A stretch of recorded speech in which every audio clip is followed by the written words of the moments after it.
Hi and welcome to the Lambda Audiobooks channel.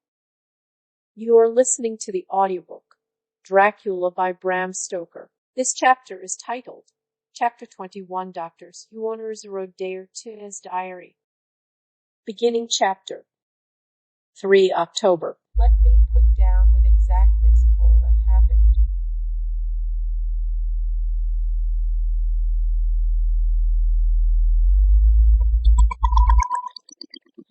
As well as I can remember it, since last I made an entry. Not a detail that I can recall must be forgotten. In all calmness I must proceed. When I came to Renfield's room, I found him lying on the floor on his left side, in a glittering pool of blood. When I went to move him, it became at once apparent that he had received some terrible injuries. There seemed none of that unity of purpose between the parts of the body which marks even lethargic sanity. As the face was exposed, I could see that it was horribly bruised, as though it had been beaten against the floor. Indeed, it was from the face wounds that the pool of blood originated. The attendant, who was kneeling beside the body, said to me as we turned him over, "I think, sir, his back is broken. See, both his right arm and leg and the whole side of his face are paralyzed." How such a thing could have happened puzzled the attendant beyond measure.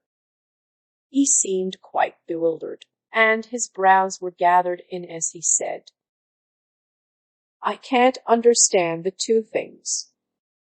He could mark his face like that by beating his own head on the floor.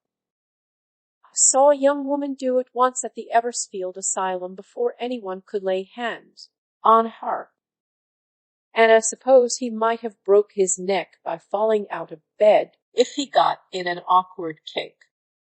But for the life of me, I can't imagine how the two things occurred. If his back was broke, he couldn't beat his head, and if his face was like that before the fall out of bed, there would be marks of it."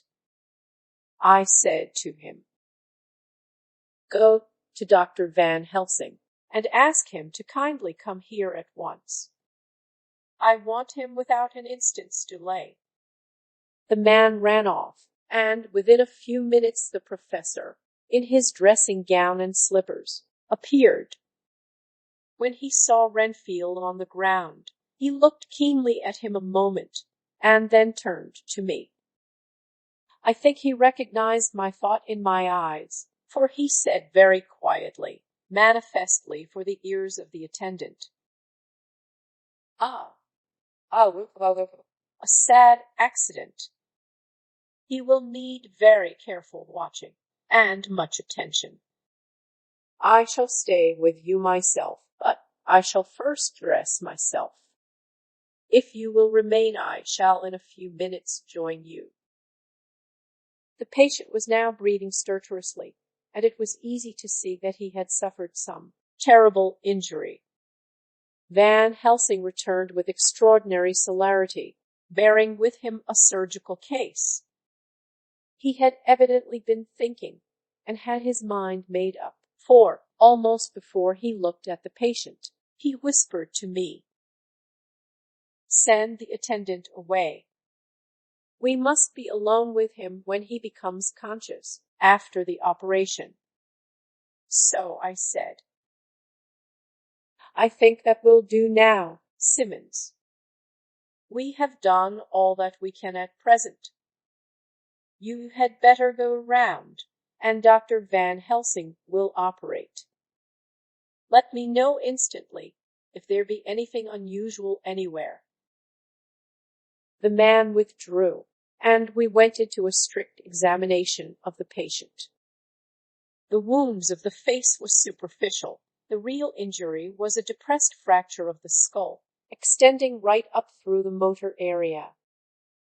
The professor thought a moment and said, "We must reduce the pressure and get back to normal conditions, as far as can be.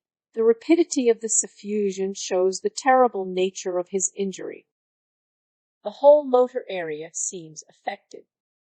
the suffusion of the brain will increase quickly. So we must refine at once, or it may be too late." As he was speaking, there was a soft tapping at the door.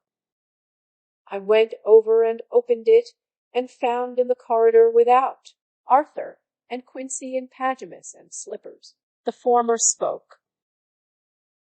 "I heard your man call up Dr. Van Helsing and tell him of an accident.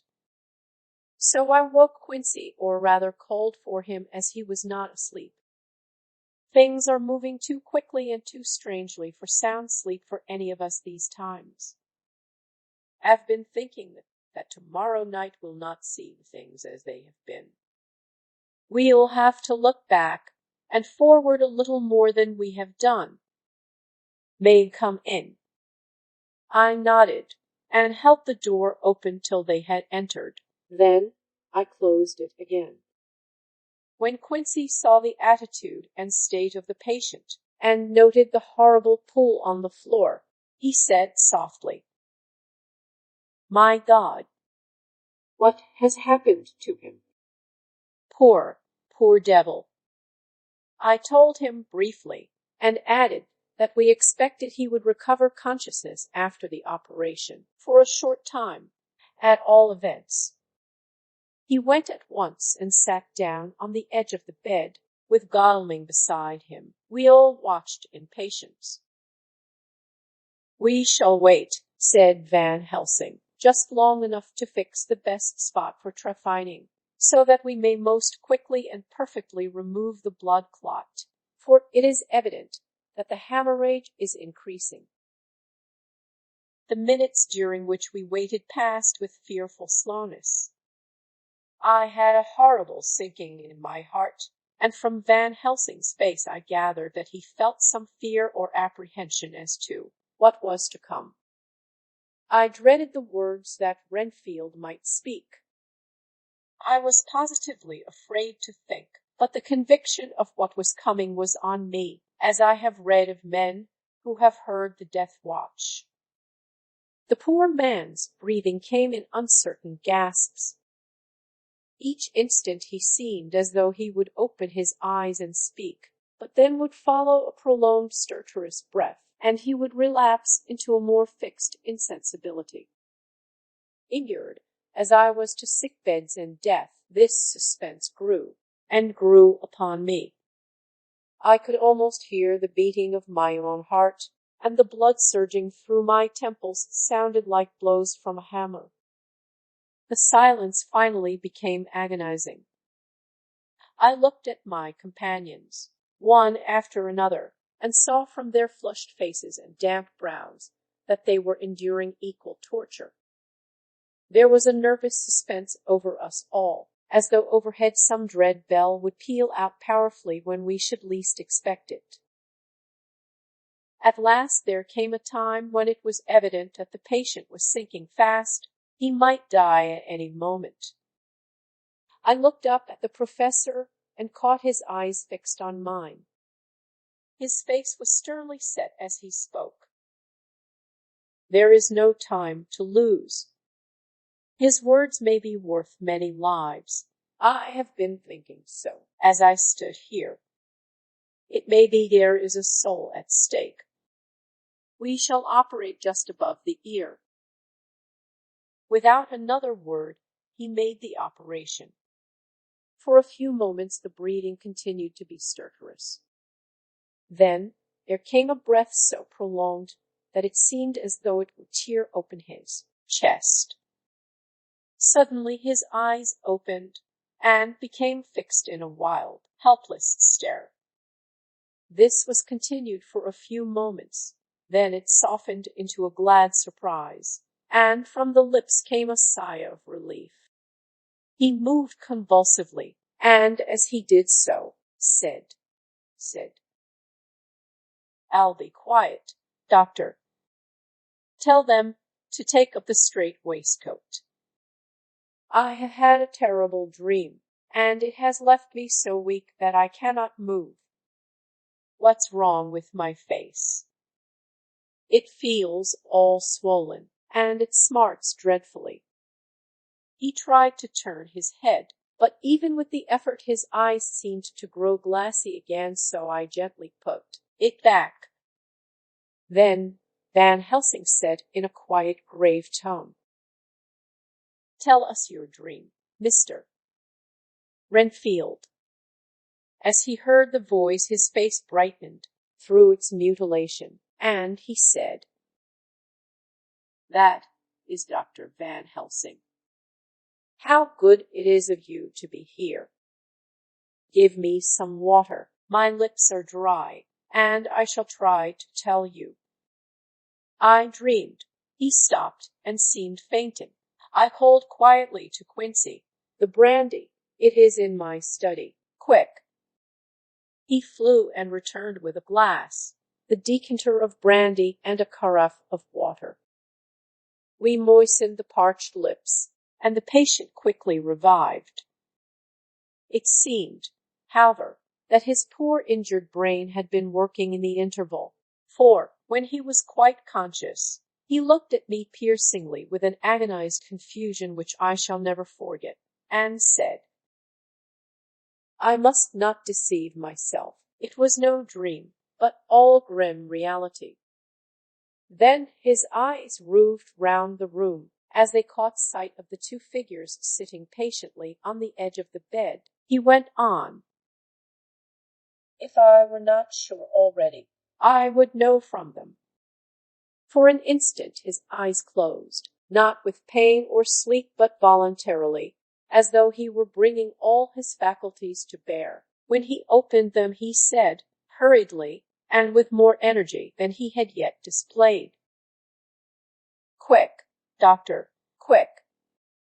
I am dying.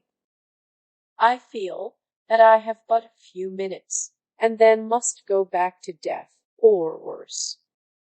Wet my lips with brandy again. I have something that I must say before I die, or before my poor crushed brain dies anyhow. Thank you. It was that night after you left me when I implored you to let me go away. I couldn't speak then, for I felt my tongue was tied, but I was as sane then, except in that way, as I am now. I was in an agony of despair for a long time after you left me. It seemed hours. Then there came a sudden peace to me. My brain seemed to become cool again, and I realized where I was. I heard the dogs bark behind our house, but not where he was." As he spoke, Van Helsing's eyes never blinked, but his hand came out and met mine and gripped it hard. He did not, however, betray himself. He nodded slightly and said, "Go on," in a low voice. Renfield proceeded. He came up to the window in the mist, as I had seen him often before, but he was solid then, not a ghost, and his eyes were fierce like a man's when angry. He was laughing with his red mouth. The sharp white teeth glinted in the moonlight when he turned to look back over the belt of trees to where the dogs were barking. I wouldn't ask him to come in at first, though I knew he wanted to, just as he had wanted all along. Then he began promising me things, not in words, but by doing them. He was interrupted by a word from the professor. "How?" "By making them happen, just as he used to send in the flies when the sun was shining. Great big fat ones with steel and sapphire on their wings, and big moths in the night with skull and crossbones on their backs." Van Helsing nodded to him as he whispered to me unconsciously, "The Acherontia atotropos of the Sphinges, what you call the death's head moth." The patient went on without stopping. Then he began to whisper, "Rats, rats, rats. Hundreds, thousands, millions of them, and every one alive, and dogs to eat them. and cats too. All lives, all red blood, with years of life in it, and not merely buzzing flies. I laughed at him, for I wanted to see what he could do. Then the dogs howled away beyond the dark trees in his house. He beckoned me to the window. I got up and looked out, and he raised his hands and seemed to call out without using any words. A dark mass spread over the grass, coming on like the shape of a flame of fire, and then he moved the mist to the right and left, and I could see that there were thousands of rats with their eyes blazing red, like his, only smaller. He held up his hand.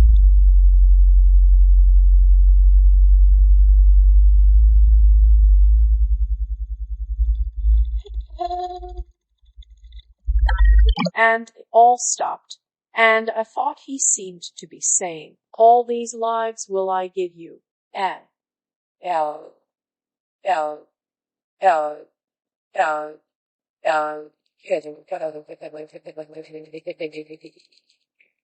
many more and greater, through countless ages, if you will fall down and worship me."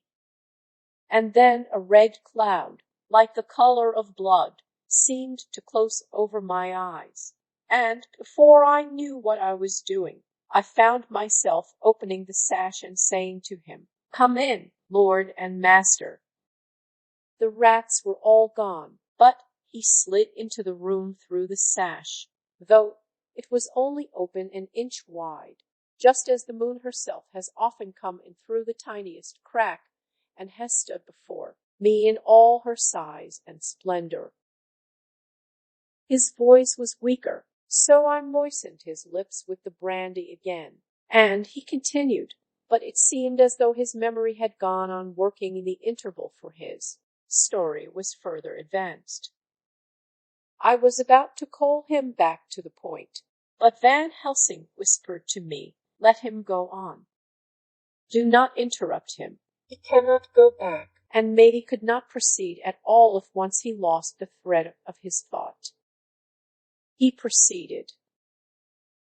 All day I waited to hear from him, but he did not send me anything, not even a blowfly, and when the moon got up I was pretty angry with him.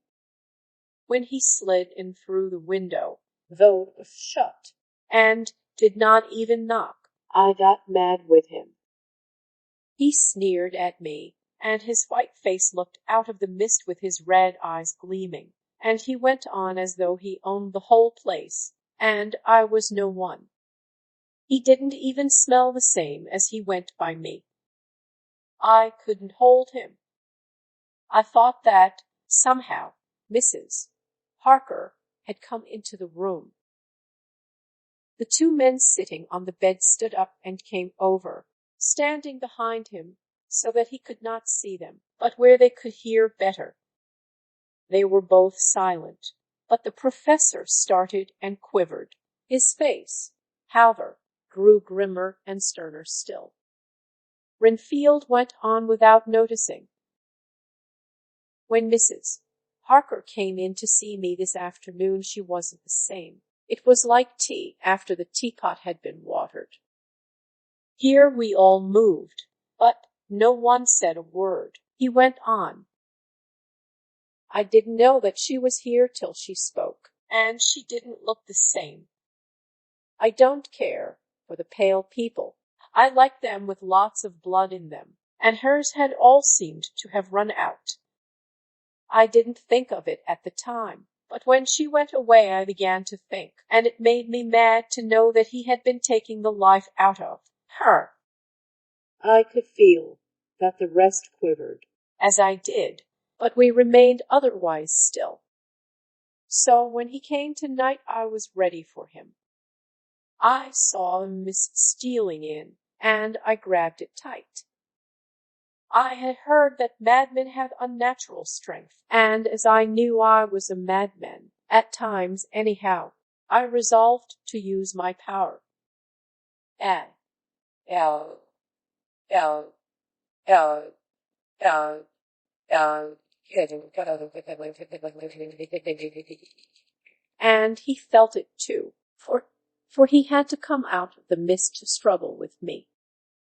I held tight, and I thought I was going to win, for I didn't mean him to take any more of her life, till I saw his eyes. They burned into me, and my strength became like water. He slipped through it, and when I tried to cling to him, he raised me up and flung me down. There was a red cloud before me, and a noise like thunder, and the mist seemed to steal away under the door. His voice was becoming fainter, and his breath more stertorous. Van Helsing stood up instinctively. "We know the worst now," he said. "He is here, and we know his purpose. It may not be too late. Let us be armed, the same as we were the other night, but lose no time. There is not an instant to spare." There was no need to put our fear, nay, our conviction, into words. We shared them in common. We all hurried, and took from our rooms the same things that we had when we entered the Count's house.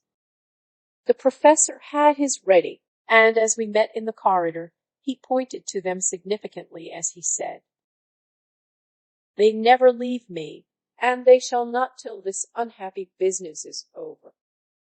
Be wise also, my friends, my friends. It is no common enemy that we deal with. Alas, alas, that dear Madame Mena should suffer." He stopped. His voice was breaking, and I do not know if rage or terror predominated in my own heart. Outside the Harkers' door we paused. Art and Quincy held back, and the latter said, "Should we disturb her?" "We must," said Van Helsing grimly. "If the door be locked, I shall break it in. May it not frighten her terribly. It is unusual to break into a lady's room." Van Helsing said solemnly, "You are always right, but this is life and death. All chambers are alike to the doctor, and even were they not, they are all as one to me tonight. Friend John, when I turn the handle, if the door does not open, do put your shoulder down and shove, and you too, my friends, my friends. Now." He turned the handle as he spoke, but the door did not yield. We threw ourselves against it. With a crash it burst open, and we almost fell headlong into the room. The professor did actually fall, and I saw across him as he gathered himself up from hands and knees. What I saw appalled me. I felt my hair rise like bristles on the back of my neck, and my heart seemed to stand still. The moonlight was so bright that through the thick yellow blind the room was light enough to see. On the bed beside the window lay Jonathan Harker, his face flushed and breathing heavily as though in a stupor. Kneeling on the near edge of the bed facing outwards was the white-clad figure of his wife. By her side stood a tall, thin man, clad in black. His face was turned from us, but the instant we saw we all recognized the Count, in every way, even to the scar on his forehead. With his left hand he held both Mrs. Harker's hands, keeping them away with her arms at full tension. His right hand gripped her by the back of the neck, forcing her face down on his bosom. Her white nightdress was smeared with blood, and a thin stream trickled down the man's bare breast, which was shown by his torn open dress. The attitude of the two had a terrible resemblance to a child forcing a kitten's nose into a saucer of milk to compel it to drink.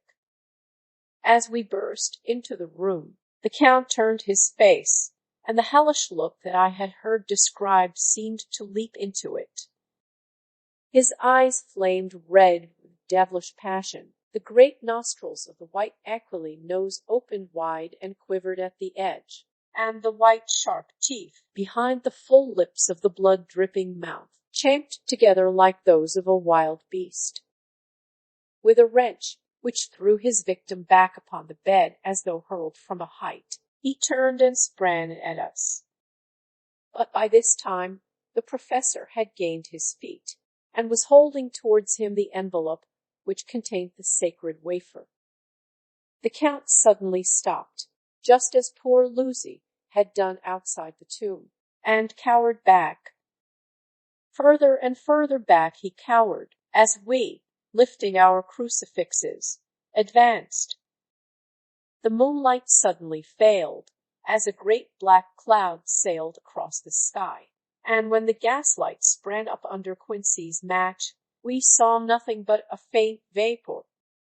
This, as we looked,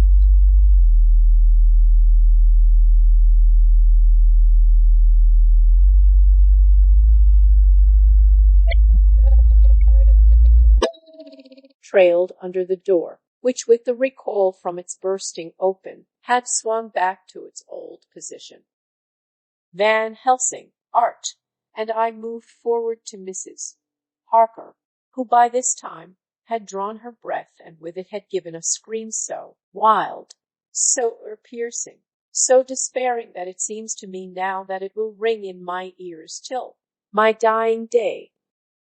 For a few seconds she lay in her helpless attitude and disarray. Her face was ghastly, with a pallor which was accentuated by the blood which smeared her lips and cheeks and chin. From her throat trickled a thin stream of blood. Her eyes were mad with terror. Then she put before her face her poor crushed hands, which bore on their whiteness the red mark of the Count's terrible grip, and from behind them came a low desolate wail, which made the terrible scream seem only the quick expression of an endless grief. Van Helsing stepped forward and drew the coverlet gently over her body, whilst Art, after looking at her face for an instant despairingly, ran out of the room. Van Helsing whispered to me, "Jonathan is in a stupor such as we know the vampire can produce. We can do nothing with poor Madam Minna for a few moments till she recovers herself. I must wake him."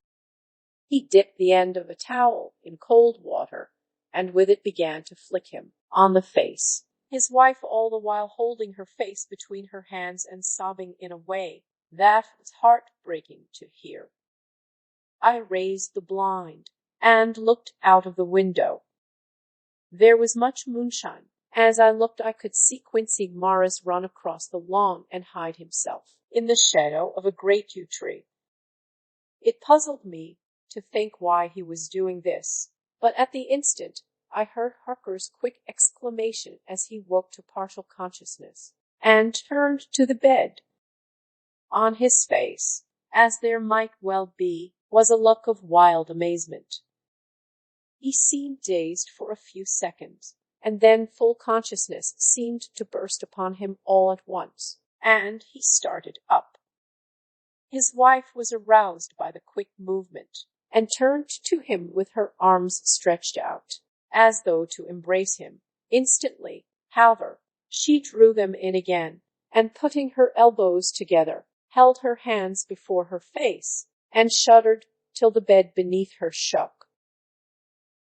"In God's name, what does this mean?" Harker cried out. "Dr. Seward, Dr. Van Helsing, what is it? What has happened? What is wrong? Minna, dear, what is it? What does that blood mean? My God, has it come to this?" And, raising himself to his knees, he beat his hands wildly together. "Good God, help us! Help her! Oh, help her!" With a quick movement he jumped from bed and began to pull on his clothes, all the man in him awake at the need for instant exertion. What has happened? Tell me all about it, he cried without posing. Dr. Van Helsing, you love Mina, I know. Oh, do something to save her. It cannot have gone too far yet. Guard her while I look for him. His wife, through her terror and horror and distress, saw some sure danger to him. Instantly forgetting her own grief, she seized hold of him and cried out, No, no, Jonathan, you must not leave me. I have suffered enough tonight, God knows, without the dread of his harming you. You must stay with me. Stay with these friends who will watch over you. Her expression became frantic as she spoke, and, he yielding to her, she pulled him down sitting on the bedside, and clung to him fiercely. Van Helsing and I tried to calm them both. The professor held up his little golden crucifix, and said with wonderful calmness, Do not fear, my dear. We are here, and whilst this is close to you no foul thing can approach. You are safe for tonight, and we must be calm and take counsel together. She shuddered and was silent, holding down her head on her husband's breast. When she raised it, his white night robe was stained with blood where her lips had touched, and where the thin open wound in her neck had sent forth drops. The instant she saw it, she drew back with a low wail, and whispered, amidst choking sobs, Unclean, clean, unclean, clean. I must touch him or kiss him no more. Oh, that it should be that it is I who am now his worst enemy, and whom he may have most cause to fear. To this he spoke out resolutely, Nonsense, Mina. It is a shame to me to hear such a word. I would not hear it of you, and I shall not hear it from you. May God judge me by my deserts, and punish me with more bitter suffering than even this hour, if by any act or will of mine anything ever come between us. He put out his arms and folded her to his breast, and for a while she lay there sobbing. He looked at us over her bowed head, with eyes that blinked damply above his quivering nostrils. His mouth was set as steel.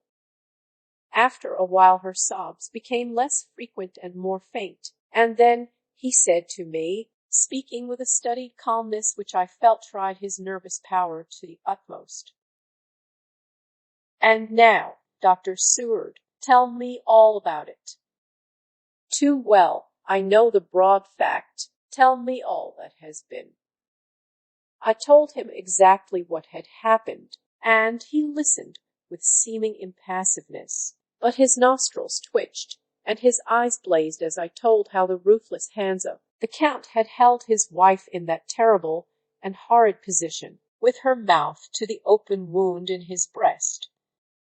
It interested me, even at that moment, to see that, whilst the face of white-set passion worked convulsively over the bowed head, the hands tenderly and lovingly stroked the ruffled hair.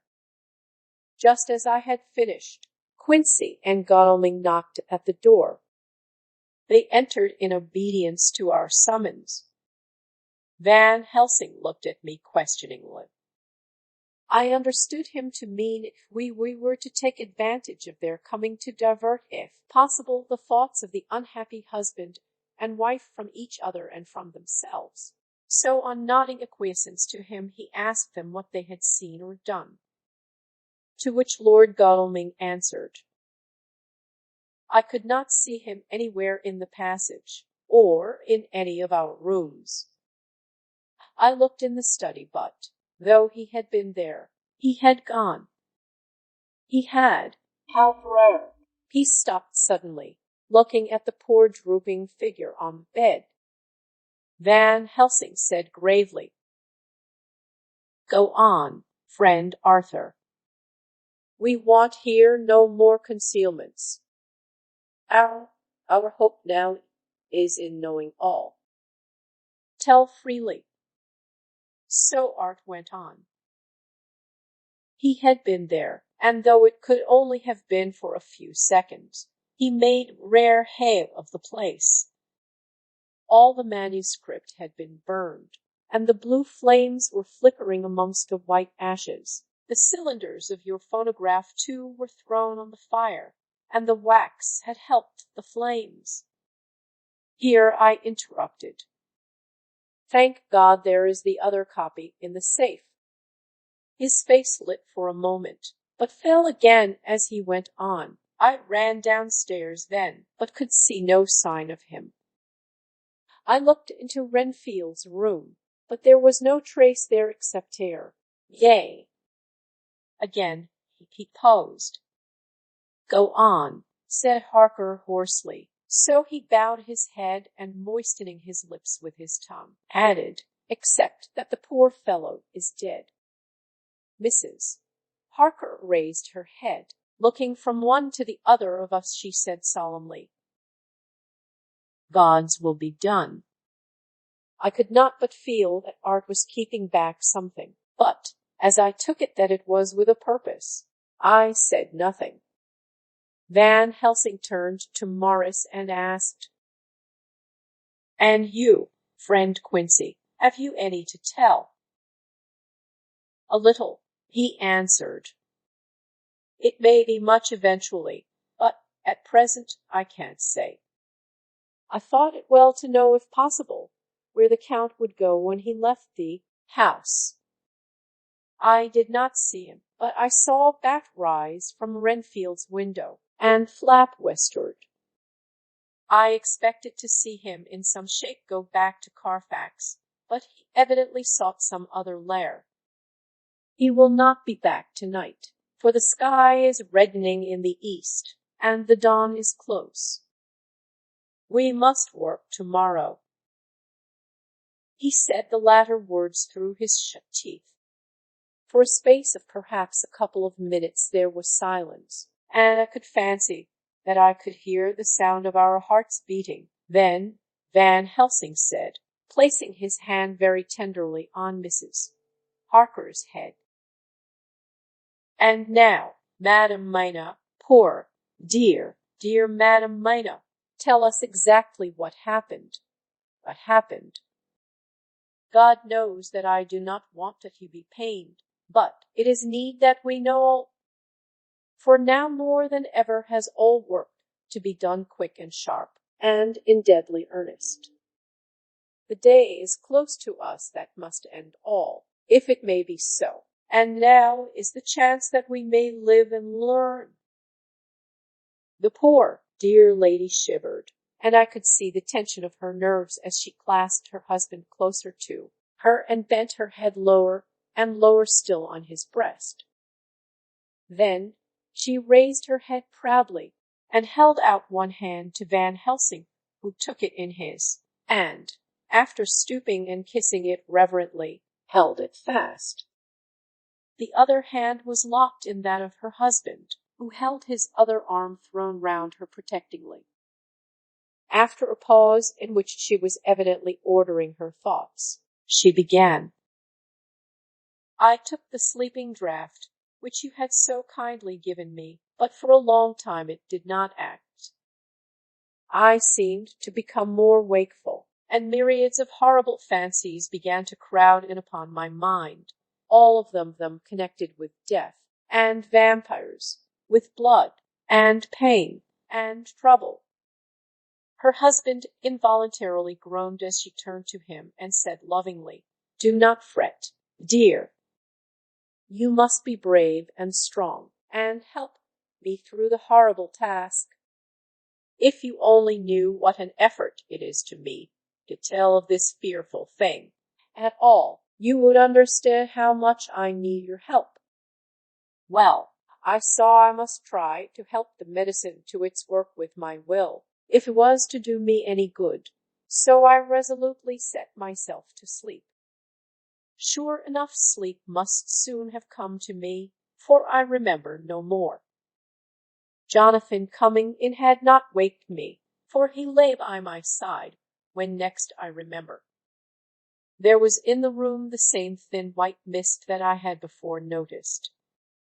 But I forget now, if you know of this. You will find it in my diary, which I shall show you later.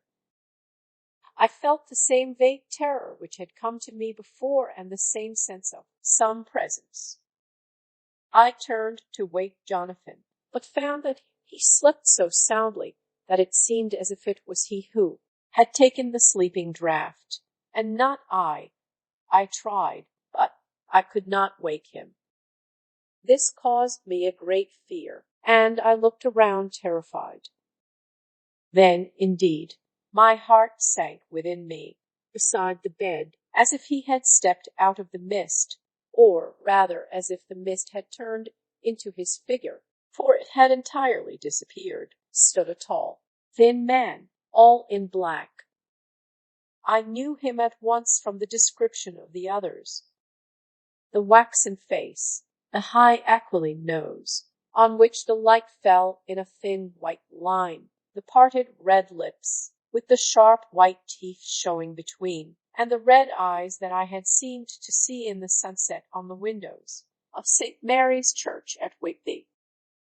I knew, too, the red scar on his forehead where Jonathan had struck him. For an instant my heart stood still, and I would have screamed out, only that I was paralyzed. In the pause he spoke in a sort of keen, cutting whisper, pointing as he spoke to Jonathan. A silence. If you make a sound, I shall take him and dash his brains out before your very eyes. I was appalled and was too bewildered to do or say anything. With a mocking smile, he placed one hand upon my shoulder and, holding me tight, bared my throat with the other, saying as he did so, first, a little refreshment to reward my exertions.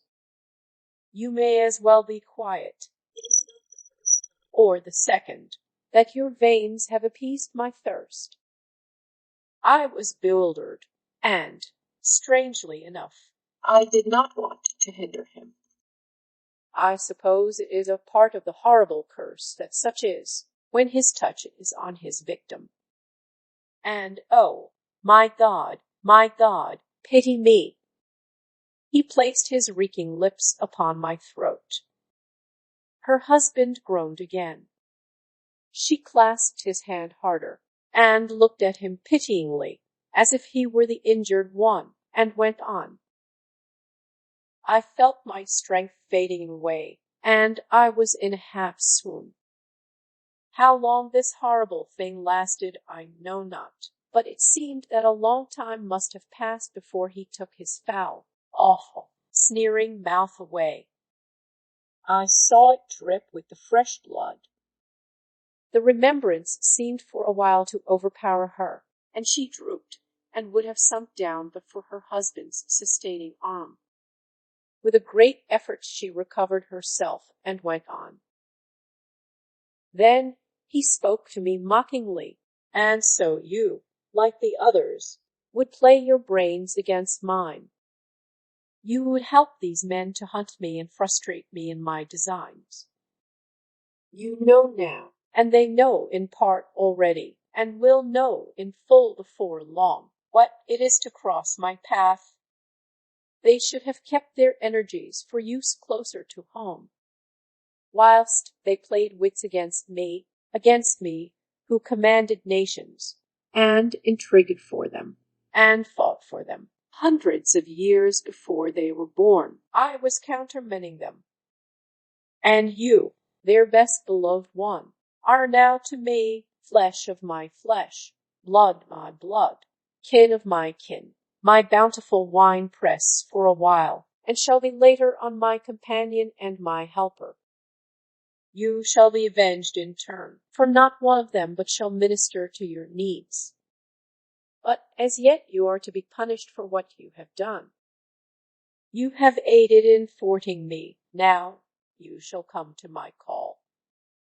When my brain says come to you, you shall cross land or sea to do my bidding, and to that end this. With that he pulled open his shirt, and with his long sharp nails opened a vein in his breast. When the blood began to spurt out, he took my hands in one of his, holding them tight, and with the other seized my neck and pressed my mouth to the wound, so that I must either suffocate or swallow some of the air. Oh, my God! My God! What have I done? What have I done to deserve such a fate? I who have tried to walk in meekness and righteousness all my days. God pity me. Look down on a poor soul in worse than mortal peril, and in mercy pity those to whom she is dear. Then she began to rub her lips as though to cleanse them from pollution. As she was telling her terrible story, the eastern sky began to quicken, and everything became more and more clear. Parker was still and quiet, but over his face, as the awful narrative went on, came a gray look which deepened and deepened in the morning light, till, when the first red streak of the coming dawn shot up, the flesh stood darkly out against the whitening hair. We have arranged that one of us is to stay within call of the unhappy pair till we can meet together and arrange about taking action. Of this I am sure. The sun rises today on no more miserable house in all the great round of its daily course. End of chapter. Thank you for listening. If you enjoyed this video, please hit the like button. If you are interested in hearing more audiobooks, subscribe and turn on the notifications to get fresh daily audiobook chapters from Lambda Audiobooks. Until next time.